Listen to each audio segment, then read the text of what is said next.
When we made our decision in December of 2017, I kept track of some of those predictions. You're going to have to pay $5 per tweet. You're not going to be allowed to post on Instagram.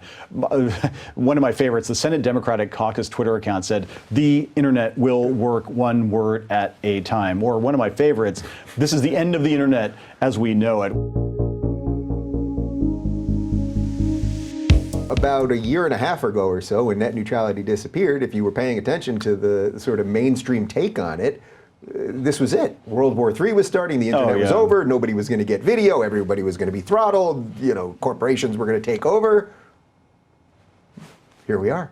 It's amazing. So can you just, all right, can you absolutely just, for the people that really want like the cleanest, clearest explanation so we can clip this perfectly, what was net neutrality and what actually happened? So net neutrality involves the basic question of how, if at all, should the FCC treat internet access? Should it regulate it under what is called Title II, which was the 1930s regulations that were developed to regulate Ma Bell, the old telephone monopoly, or should it regulate the internet under Title I, the more market-based approach that governed the internet from 1996 until 2015? My view is the market-based approach served us very well. We got $1.5 trillion of network investment, companies like some of those that we've mentioned becoming giants from startups, and consumers benefiting from all that innovation. And at the end of the day, I look at the evidence that's in the record. When we made our decision in December of 2017, I kept track of some of those predictions. You're going to have to pay $5 per tweet. You're not going to be allowed to post on Instagram. One of my favorites, the Senate Democratic Caucus Twitter account said, the internet will work one word at a time. Or one of my favorites, this is the end of the internet as we know it. Well, fast forward to now, internet speeds in the United States on average are up over 50%. Network investment in 2018 was up $3 billion, the second consecutive increase. More fiber was deployed in 2018 than in any year since they've been keeping records. And venture capital funding startups set a record in 2018. One wouldn't expect that if these internet service providers were, in fact, acting as a gatekeeper, choking off innovation. And so to those critics out there, I would say the record is clear. The internet is open and more open than ever. And thanks to our decision, more people than ever before, faster than ever before, can hate tweet their favorite FCC chairman. And so I think it's a testament to our success. Right. So you got an unbelievable amount of hate during that time. Yeah, no kidding. Was that that might have led you to want to regulate some of this a little bit more? No, I mean, but I guess you stuck with your ideals. Yeah, no, I did. And there was a lot of pressure on the other side, no question about it. And personal threats made against me and my family and even the agency itself. There are people in jail today for threatening my family and the agency. Jeez. And so, but at the end of the day, I really had the conviction that we were doing the right thing. And I've got a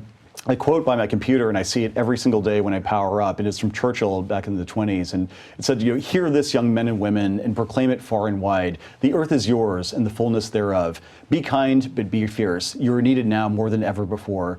Take up the mantle of change, for now is your time. And I know it sounds cheesy, but I really do try to embrace that ethos that you've got to know what you believe, and you've got to execute on that belief to the best of your ability and take the arrows that come with it. Is it going to be popular always? No, not at all. I mean, I understand that a lot of people still are angry about this decision, but at the end of the day, I've got the long term in mind, and the long term is one in which the digital divide closes, everyone's connected to the internet is free and open, and that's the vision that we're going to continue to execute. Do you think, just to sort of give the people that wanted to keep net neutrality in place, to give the devil his due, let's say, do you think that it's just a fundamental misunderstanding of what companies do? I mean, the fear seemed to be that if you don't regulate them in this way, that one company will slow down Netflix and the other one will speed up their own broadband service and all these things.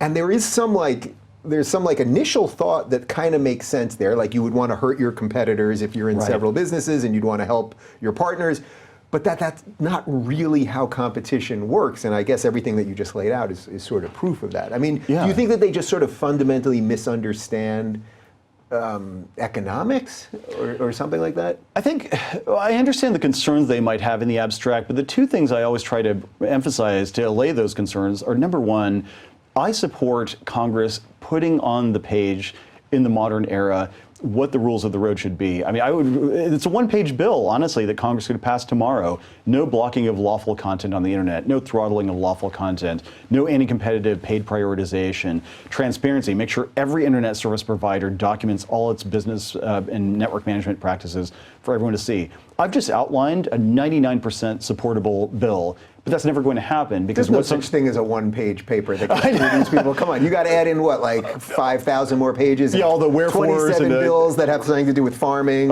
Exactly, but this is a very simple bill that I would support. I think most members of Congress would support, but the political impulses from those who really rabidly want heavy-handed regulation, they're never going to allow that to happen. The second thing I emphasize is, look, antitrust and competition law has long been a very steadfast protector of competition in this area. The FTC and the Department of Justice in particular. The internet didn't die from 1996 to 2015 when we had this exact same framework. To the contrary, it thrived with the market-based approach. And just think about what the internet would have been if we had treated it like Ma Bell. You would have an internet that was just as reliable as Amtrak, as popular as the post office, as efficient as the DMV. That is the model that some people want to return to. And to me, that's not good enough. American consumers deserve better than that. I'm sure you've heard about this sort of platform versus publisher debate. Yeah. That's probably the stupidest question I've ever asked. I'm going to go I'm going to go out on a limb and assume you've heard about this debate. So for me, as a guy that wants as little regulation as possible, so I totally hear your philosophy on this. The platform versus publisher one is starting to make sense to me. This is a place where I could start seeing a need for regulation, because if you're just a platform, then you should have to do all the things that you want in your one pager. But if you're a publisher, then you have those extra responsibilities. Yet in a weird way, the platforms, say Twitter, YouTube, Facebook, are behaving like publishers and not platforms. How complex is all of this to unpack? It's exceptionally complex, and one of the fascinating things to watch from my vantage point is on Capitol Hill, you're now seeing Republicans and Democrats openly wondering, should we change the laws? Let's hold hearings to examine how we should change the laws to accommodate this new understanding. And everything seems to be up for grabs right now, and I'm not sure how it's going to play out, but that debate of platform versus publisher is something that I think was pretty much unthinkable just 5 years ago. So I'm not sure where it's going to go, but we're certainly watching it. Do you think it's possible that there are certain things that the government is just no longer equipped to handle, like that the power and the amount of information, the amount of technology that Google, let's say, controls right now is so awesome and unprecedented that the idea that a government regulatory commission could actually harness it, fully understand it, and fully guide it in the right way, that almost is impossible? That's a really good question. That must be a pretty crappy thing to think about, I suppose, in your position. But I mean, do you think that is possible, that these companies have grown in ways like the amount of power that Google has is way more than Ma Bell had in 1930, and government obviously changes much slower than a technology company can? That's a good question. I think I'd have to think about it a little deeper. I would say, to first cut, I do think the tools of antitrust and competition law are fairly well suited to deal with companies that may have market power. I mean, these are the Standard Oils of yesteryear could just as easily, that framework could just as easily apply to the tech giants of today, and to evaluate whether or not they are posing an anti-competitive threat.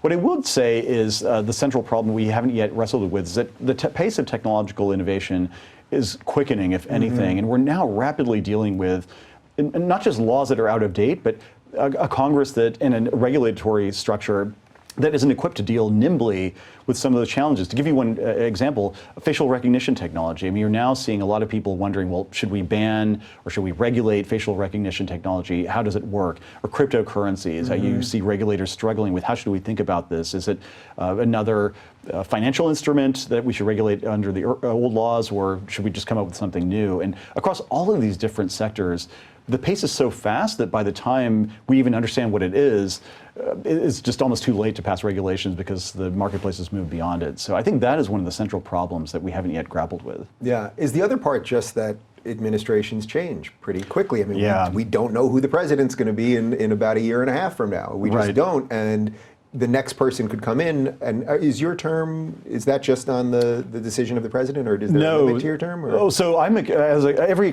chairman is a commissioner, so I have a commissioner term that ends in 2022.